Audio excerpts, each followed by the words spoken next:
We just forgot the point at one point.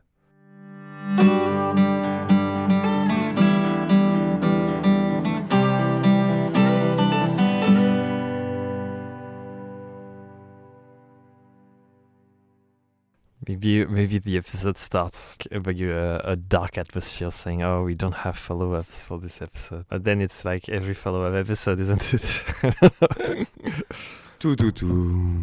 So I have personal follow-ups. I don't have a lot of listeners follow-up, but I had a listener feedback from Ayaris, and he told me that it was an interesting episode, but there was not much he thought to comment on. It was more like one-way explanation, us explaining the price of ads, etc. Yep. And so he said it didn't invite any question. Yeah, there was no real debate, actually. It was just like, meh, we did that. Yeah, there was no big question for once. Well, I mean, you could still have follow-up questions. I have a bunch of follow-up questions, so so I'm gonna moderate myself. There's a lot of stuff that I wanted to say on the last episode that I saved for this one, so okay. I think there won't be any shortage of things. There's never any shortage of things, but... So the first thing I wanted to talk about is why Twitter and how Twitter, etc. Because I bet... like anyone who knows me would be very surprised to see that I'm on Twitter now. I've always hated Twitter, mostly because... So the reason I historically hated Twitter is because I found it detrimental to conversation. The character limit and the whole format is very... It seems like completely opposed to building an interesting conversation. And every time I see people making threads with like 10 tweets linked, a part of me dies because, I mean, you can say what you want about Facebook, but at least it has threaded conversations, like without character limit. Mm-hmm. But lately, like I think 1 year ago, for the podcast actually, I jumped back into Twitter, and I realized that I guess it's not that bad, and the it made me think of. I don't know if you noticed this trend, but it's things like the thing that I used to think was the worst thing ever is not the worst thing ever anymore, because now there's Instagram and TikTok, which are even less than 100 characters. And I had the same thing with video games, where I used to like despise World of Warcraft, and then like League of Legends came along, and now World of Warcraft is the cool kid again. So you're basically lowering your expectation. Yeah. The society is going down so fast that... Or maybe we're just changing. I don't know. It's hard to tell. If no video game had come out, would I still judge? What was after? Oh yeah, after League of Legends there was Fortnite, which was kind of worse. I don't know. So this kind of conversation devolves too quickly to like, oh, the good old times were better and everything's going to shit, which is obviously very biased. So it's a bit hard to tell what is true and what is just your own bias. I think like we're going somewhere. Like it's changing. It's changing, and we don't like the way it's changing, and the fact that we don't like it is because we're old. But the thing is like it's changing, and we know toward what. Before it was just like, let's earn more money, and now we know what companies are doing to earn more money, and we have a very clear path forward, so which we didn't have before. Yeah. That is true. I wanna agree, but I do know also that the history of mankind is the history of doomers saying, oh, this is the end of time. Ever since like antique Greece, people were saying, oh, this. They were saying, oh, the invention of writing is gonna ruin the kids' memories. So it's hard to sort out your thoughts. To say we're the first old generation that can say like that's bullshit. It seems a bit pretentious to say that.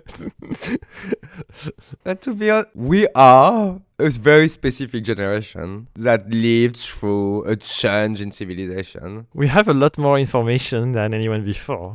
Meaning like we are very different than like the next generation, which like didn't know what the world was like without internet, which I think makes for a very different kind of human. And how do you like you need to navigate that versus the bias of like, you know, you have your own like, kind of survival bias of your own position. You only have access to your own point of view, so you like, I don't know, it seems like a landmine conversation and way too open. I don't know, I need to talk to more kids, I guess. kids. I don't. Just saying kids is already like. Jesus. Man, we are old. No, I refuse that. My small cousins that are 15, 16. I mean, next time, like at Christmas, I really need to ask them, how do they organize their party? Because they're all on TikTok and Instagram. And I'm like, how? Like, they use the DMs.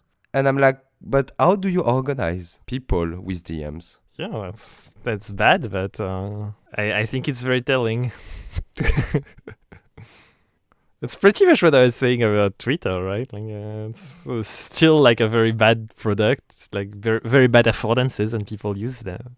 Do people use that? Like, I think it's just journalists at that point, no? Twitter? I don't know. I have no idea who's on Twitter anymore. I think it's just a pro thing. Like, there's no more normal people on Twitter. There's bots. Well, I think there's journalists and like software engineers, maybe. Maybe that's why now you liked it, because like there's cool people in it now. Well, I didn't say I like it.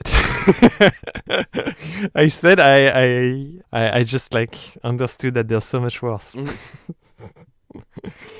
I mean, like, you use it quite a bit for someone that doesn't like it. Well, so there's a reason why I like it, is because I discovered that it was very bot-friendly, and that, like, if I get to tinker and experiment, that tickles my scientist bone.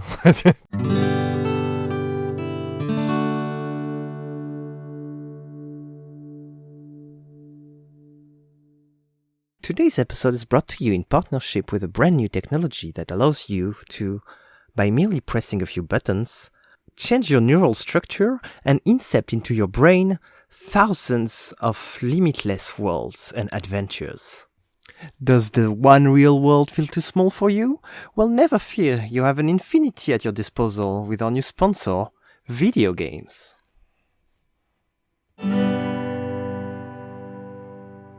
So, if I was one of our listeners, the first thing I would have asked is, what about your sample size? What makes you think it was anything significant at all? 10 euros is probably not significant, but like, what is significant? Do you have any intuition of like how many? Are you asking me that? Wow. Well, I'm asking you if you have an intuition. You can say no, and then we move on. Because I don't. That's my thing. You know a little bit more about this kind of math than I do, so I wanted to ask you. If you say no, that's fine. It really depends on what you're doing. The problem with this sort of algorithm, usually this platform, and I think Twitter does, we just didn't really see, like, we didn't use the tool.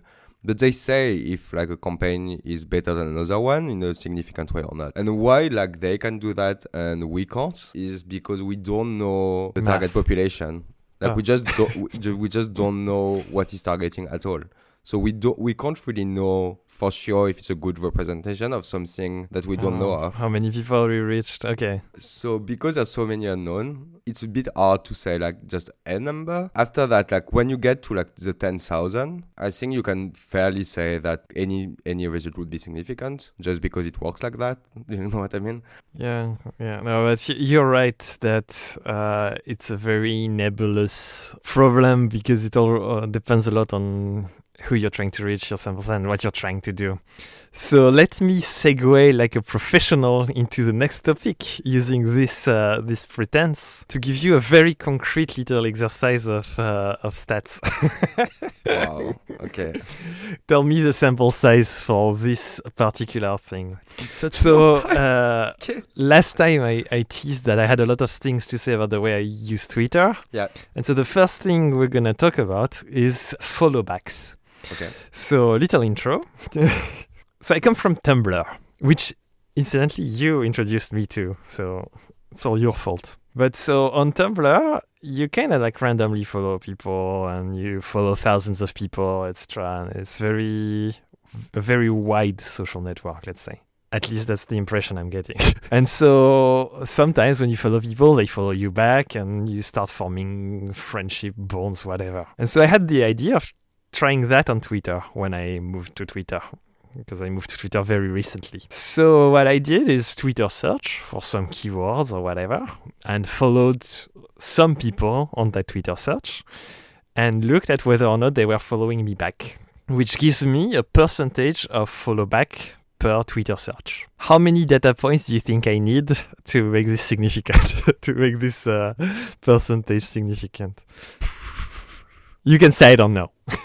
It's essentially a binary quality on the population, right? Follow me back or not. Yeah. And I'm doing a percentage of the people who have this quality. Yes. How big of a sample do I need to have an idea that is not completely bullshit? I have a weird feeling that it's nothing. Like it's like 10. Well, so I did like very vague computation. And by the way, dear listener, feel free to chime in because that's the point where I really need help. But with a quick back of the envelope computation, I landed on 30. Like there's a calculation. It's called like a sample size calculation. I mean, I'm so pissed at myself because I did create a little like JavaScript dashboard in my first internship to do this kind of calculation. And you have no intuition left? So I had this knowledge at one point in my life. I did a little software about this knowledge at one point in my life. And now it's been 2 years that I didn't do basically any statistics. Completely forgot everything, which is a bit insane. Well, it's a bit of a shame because I think like the order of magnitude for this precise thing, like you have X data points, is it at all worth anything or not? Is a good order of magnitude to have in mind. But truth be told, it was more of a segue excuse for me. So actually, I was able to follow 50 people per day, something like that, before getting banned. So it's already over 2 years it accumulates. Yeah, but, quite a bit. So when I'm doing that, I write down everything. I take notes. Well, first of all, do you want to venture a guess about the order of magnitude of the follow back percentage in general? I think like you can say no. Yeah, no, I do. I'm thinking. Like 2%. Well, okay. So the order of magnitude I'm getting is between 0, obviously, it's just some that goes 0, and up to 25-30%. I've seen 30% at some point. What?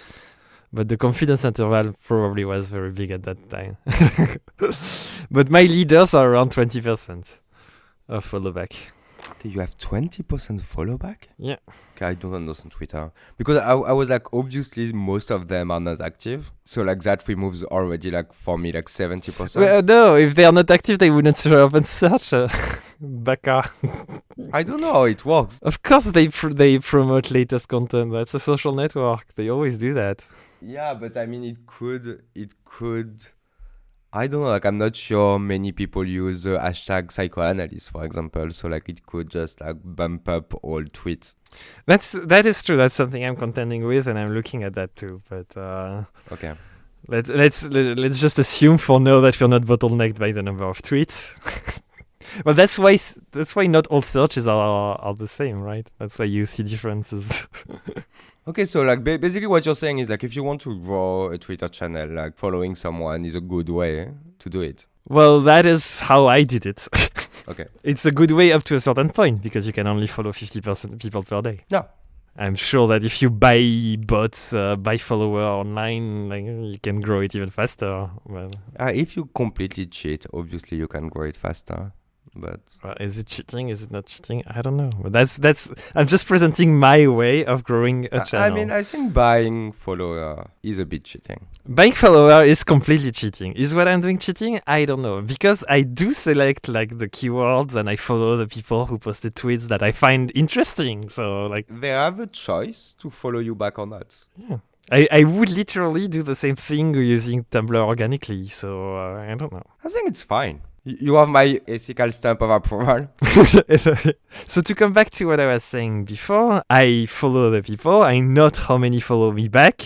And I note the keywords. So I know I have a score of how good this keyword is, basically. That's what I'm getting in the end. And at some point in the middle of my of me doing that, I had the idea of instead of looking for a keyword like in free text, I could look at a Twitter search that starts by an arrobas, which means like people who replied to a particular Twitter. Because when you reply to a tweet, when you reply to someone, it starts with their username.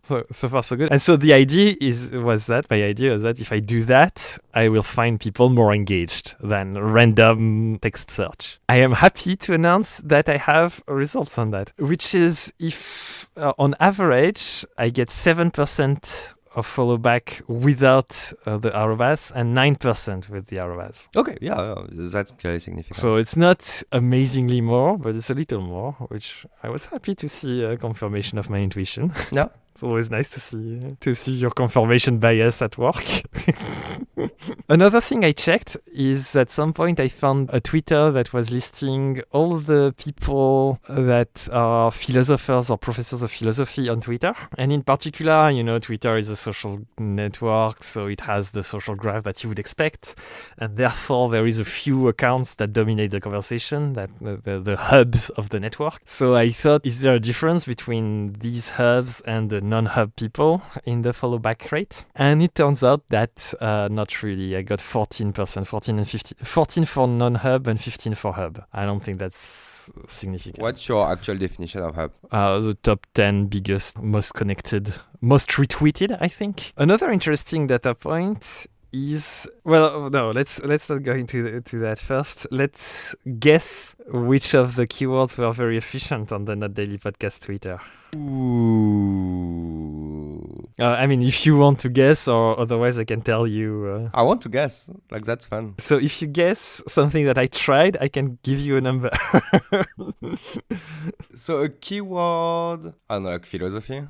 So philosophy, I tried it, but I have so many derivatives of philosophy. Yeah, obviously. I guess so. Oh, philosophy of mind. Is that what you meant? Well, I was gonna guess that next, but... Ah, well, then let's do that. That I actually have a lot of data on. Okay. Philosophy of mind, I clocked 180 attempts. Like, I followed 180 people. Out of that, I have 16.2% follow back rate. Okay, that is working well. It's one of my tops. Yeah. If we were playing, what is that? Family Feud, you'd have the little card flipping. Ooh. That works.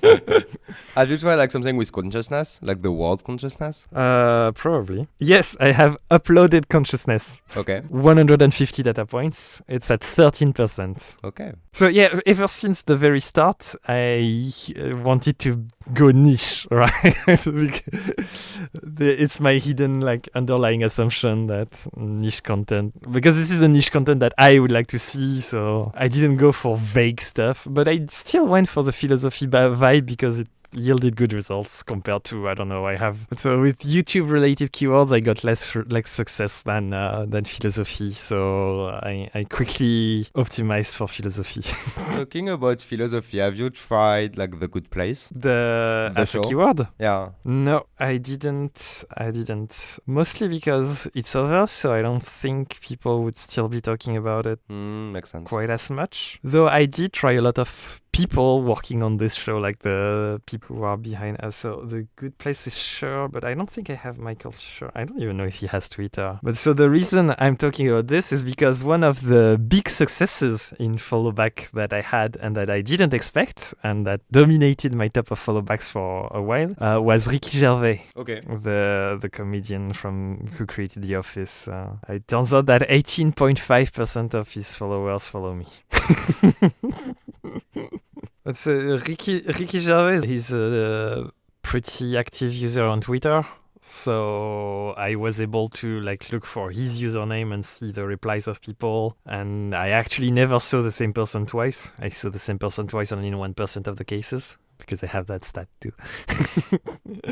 which helps me see if the topic is dead or not, the churn redundancy score. But yeah, so my big successes were mostly related to philosophy. So the personal people was like Ricky Gervais. I had Sam Harris is relatively successful, and Richard Dawkins too, because I thought that our content was pretty much in the same vibe, more or less. That's what Sam Harris does anyway. Oh, I have... no. There's... Okay, sorry. I forgot to mention when we were talking about philosophy before that there is a hashtag philosophy Twitter that is pretty famous, and that's on top of my follow back list at 21.7% follow back. Okay, but that's clearly general philosophy. Yeah, but it's a hashtag and not a keyword. Okay, fine. But so the top right now is the podcast Philosophy Now with only 94 data points, but 25% follow back. So I'm pretty. Thank you for all the Philosophy Now listeners. Have you tried like what's the philosopher Chomsky? No, I don't have anything about Chomsky. Really? There's only so many things I tried. Okay. I tried Lacan. It's not going very well. 9%. No kidding. But like on how many people? 113. Oh. It's pretty much the same stats as Lenin. 130, 10% follow back. So while doing this, I used my heuristics that I got from the literature in machine learning of the explore versus exploit trade-off. And then I explore in 1/3 of the cases, I think. Something like that. And exploit in 2/3. Are you still doing that now? Yeah. Like, is it worth it? Don't you think you should like exploit a bit more? Now that it's been 2 years that you're like exploring? Well, so one thing that happened in very, very recently, like in the last few months, is that I started Twitter as a person versus as the daily podcast. So I started this whole system again on another account. So now I can have fresh stats. And this is very interesting because parts of me wondered, like, is the follow back behavior different when you're on a person versus when you're on a brand like a podcast? I mean, you would think so. You would think so, right? And so I have stats about that. So on my personal account, I get the same order of magnitude. Uploaded consciousness is 5% higher. I have a lot less data, obviously. One interesting data point I can give you is the text search for Levi-Strauss, which surprised me by its success. So I don't know much about him. Just like I put that as a random thing. And I got 15% follow back. So I was like, oh, great. And in my, as a person, I got 22% follow back. So I guess you can expect a 5% bump if you're a person versus a podcast. I think you would more easily follow back a person than you would follow a brand. That was my assumption too. Which doesn't mean that a person is necessarily bigger on Twitter, right? It's just this follow back method works better with people. Well, I mean, like if you follow a brand, basically, like usually it's because you want to follow what they're doing and follow the updates. And like that's your expectation of a brand. It's not to follow their thought, basically. And you were using the daily podcast as a personal account, basically, not really as a brand account, just saying updates. Well, I was doing both, right? Putting our updates and trying to pad in the middle with random thoughts. Yeah, but if you see what other podcasters are doing, their Twitter are usually just like tweeting about new episodes. Yeah, I see that, but every guide on how to be popular on Twitter tells you to make advantage of the fact that it's a fast-moving social network and you should post like 6 times a day, which is also why we post our episodes like 40 times or something.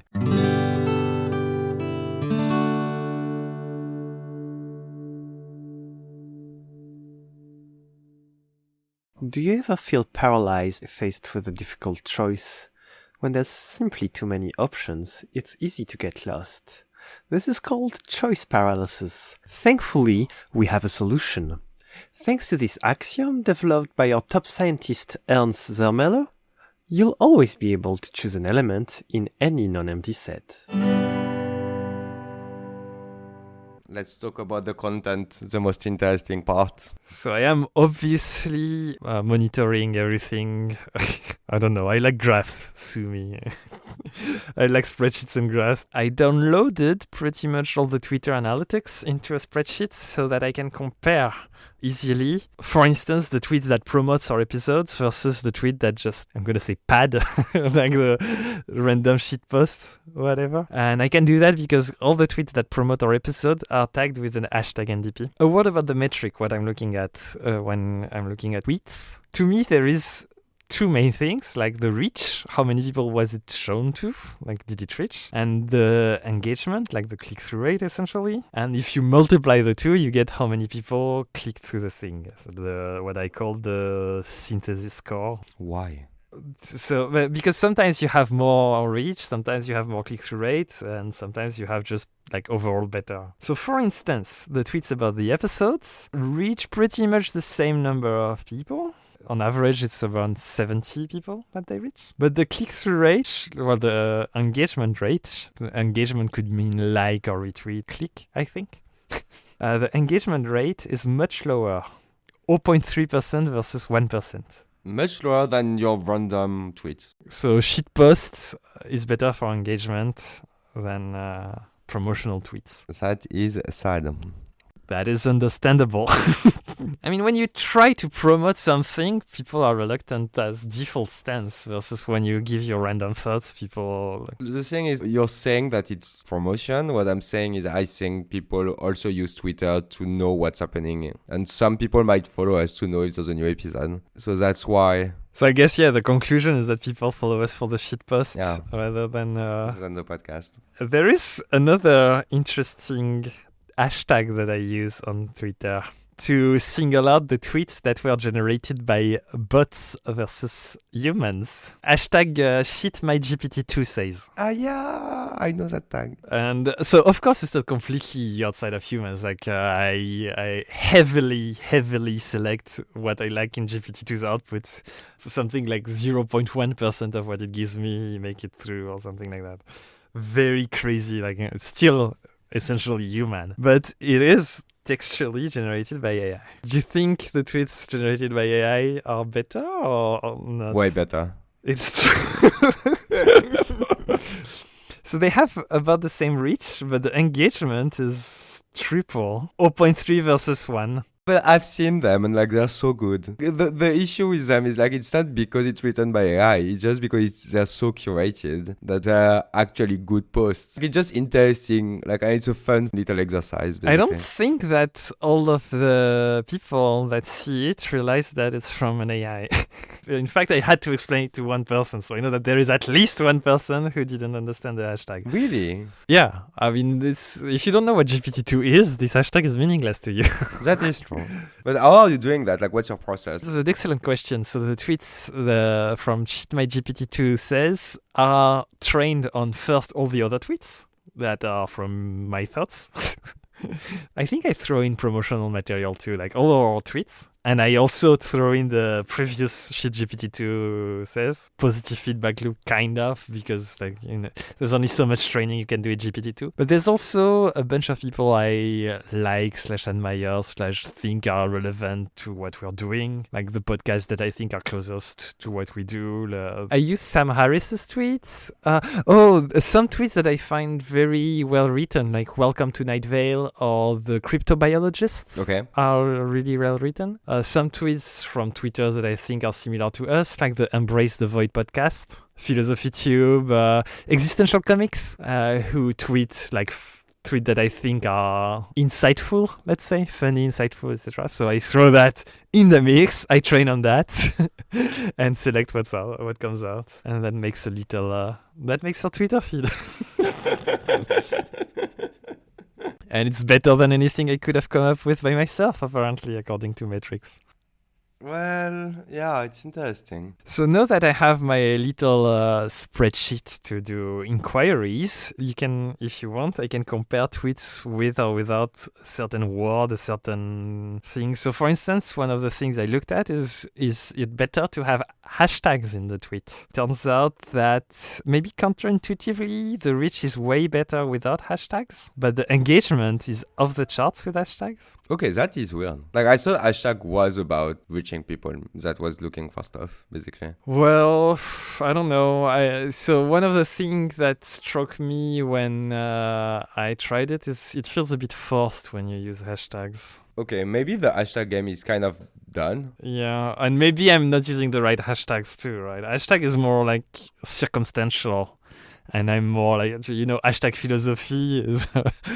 I don't know how much you can tell from that. I guess I'm seeing less and less hashtag on Twitter, Well, for example, on Instagram, I think it works because everyone is hashtagging 10,000 stuff. So I guess there's something there. And Twitter has started to pick up freeform text in their trending hashtags. So I guess people don't bother anymore, maybe. Another thing I looked at, for instance, is the arrobas sign. Like, if you mention someone, do you get better engagement? And you obviously get a lot better engagement.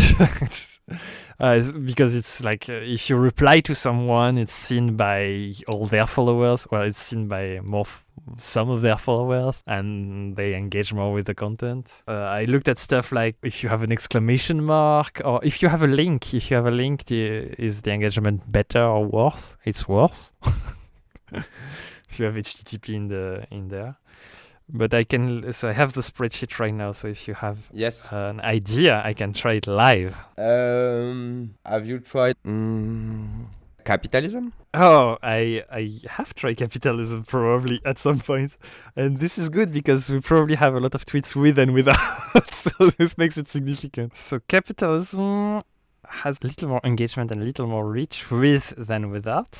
Oh, how many tweets is it based on? 84 tweets about capitalism. So sad. Okay, and can you try communism? Communism, I don't think there's a lot of tweets. There's only 5 tweets, so it's not very significant, but it loses in engagement. People engage more with capitalism. Capitalism win again. Well, I mean, I know our content is probably rants against capitalism.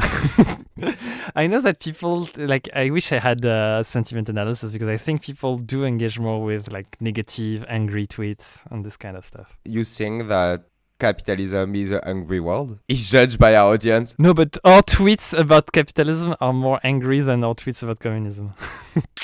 Exactly. That is an extension. I know the content.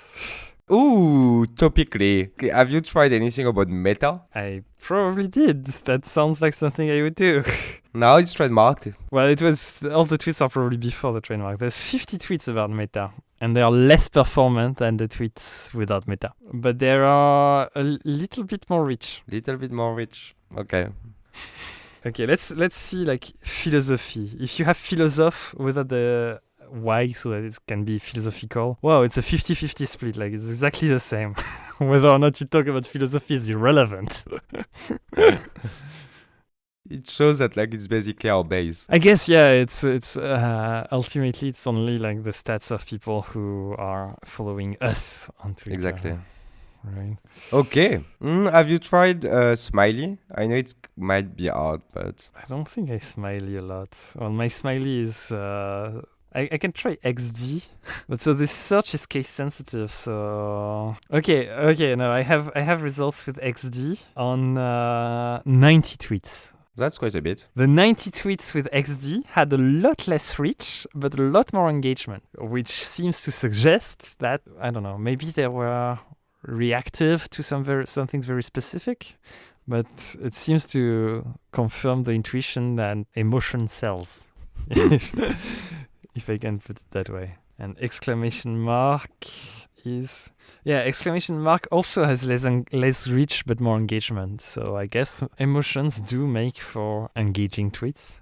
That would make a bit of sense. But so let's switch gears a little bit, because I was a little bit like you when I got this tool. Like, what could I even look for? Like, so I tried to split all the tweets per word, get rid of the stop words that are not meaningful, like the, of, is, or something like that, and see which were the best words to have on Twitter, the best words to have engagement. It's a bit hard to do with Google Spreadsheets. We're nearing the limit of the capabilities of Google Spreadsheets, because if you split each tweet by words, it makes a lot of words. But I have here a pre-computed selection of words that I can talk about. So what are the best words for both reach and engagement? Last time I looked at it, because I don't know how significant this changes. Words like flagging, utilitarian, purposes, designed, agreed, clone, shouldn't, crisis, banks, flag again, Christian, worse, careful, biggest, sorry, atheist, greed, Destroying. Have you tried to create the perfect tweet with all of these words? Exactly. Yeah, that's the next step, right? But so notice that these words. So I'm talking about the overall score, but you can look at the words that have more reach. So shouldn't, view, should, family, fundamental, no one, physics, individuality have a lot of reach. And the words that have a lot of engagement, so let me see. Destroy. Utilitarian, purposes, flag, careful, design, clone, crisis. A lot of usernames have a lot of engagement because there are replies. But yeah, so you get a little bit of a vibe from this list of words, and that's what I got inspired to for last episode. Remember the flame wars tweet that didn't perform very well. But long before last episode, I tried to combine all the top words at the time. So it was at the beginning of the project, so the words changed a little bit. I combined them into a tweet that tried to make a little bit of sense. The tweet was, I've never quite loved how consumer brand evolution always destroys morality constructs. It's a bit of a mouthful. Destroy remain consistent. So cute. And so this tweet did not perform very great. So I guess the words only make sense with other words. That's a very important lesson today.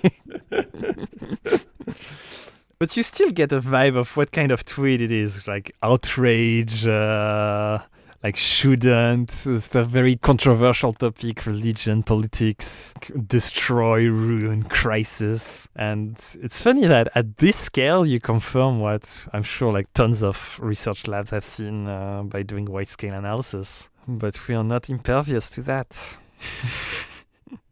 I'm sad. So this perfect tweet had no retweet, no comment, no like. How sad is that? Zero engagement. It is the perfect tweet. Yeah. The science says it. I think the people are wrong. The tweet cannot be wrong. It's still fun that you came to the same conclusion that like everyone is having with like Facebook and like saying that like horrible tweets get the most engagement. Yeah, I mean, if you see it with such a small bias sample, it must be a very, very clear phenomenon. Okay, so what else did I want to talk about?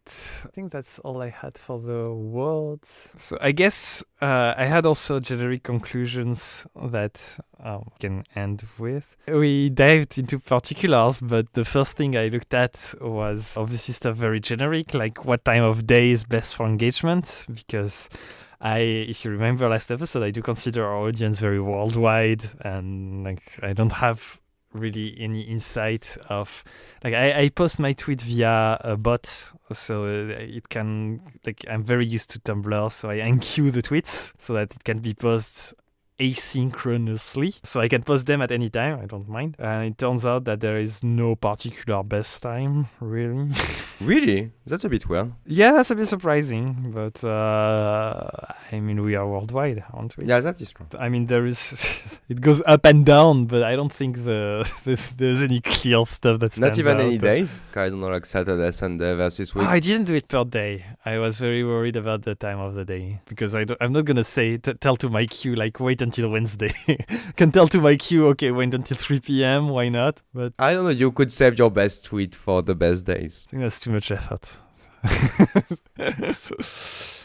This whole follow back technique gives us a steady income of followers, which some people may call it cheating, but I just call that activity. I mean, when you're active on Tumblr, you get followers. Most are porn bots, but we get a steady influx of followers. But I don't know if they're high quality followers, because as followers grow, the likes don't. The engagement stays a bit constant, and weirder, the reach, the number of prints seems a bit constant. Because maybe like the tweet only reach active user, so like your old user become an active. Yeah, so that may be the churn in usage. That may also be the platform, right? Like giving everyone, like balancing people, not giving me more.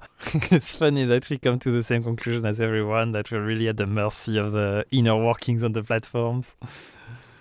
It's amazing that there's entire conferences dedicated to trying to reverse engineer and understand. Like, I mean, we're doing it as a game, as a little experiment, but there's a whole business. I mean, all marketing team is basically doing that all day, and it's actually a good skill to have for like basically all of your projects. I don't know, because it's extremely niche. And if you remember our contest, I was not able to significantly outperform you, even with all my my investigations. Luck is a big factor, I think. Yeah, I mean, luck is the biggest factor everywhere, right? See that in the industry, like what the whole industry is doing is just A/B testing stuff and see what sticks, basically. So it's basically saying, oh, let luck out, then let's exploit this luck out. Now, the real sad part of like luck and all of this is when you apply it to like the human population. Obviously, success is very feeble. Only one person lucks out and makes it big on YouTube or whatever, or out of I don't know how many hundreds of thousands. If it's one branch of Facebook experiment lucking out, it's fine. But if it's like one person, it's thousands of people who work and don't get rewarded. Well, I mean, yeah. I mean, that's the whole issue with YouTube more so than like any other platform, I guess. That's fair. That's very fair. But what about a Twitter account? Why haven't I looked out and become big on Twitter? I mean, I think, like, to be honest, Twitter is just second-hand fame. Like, there's no like Twitter famous people. That is a very good point. I think that's the conclusion. That's why all my attempts were doomed from the start, and I wasted 2 years of my life.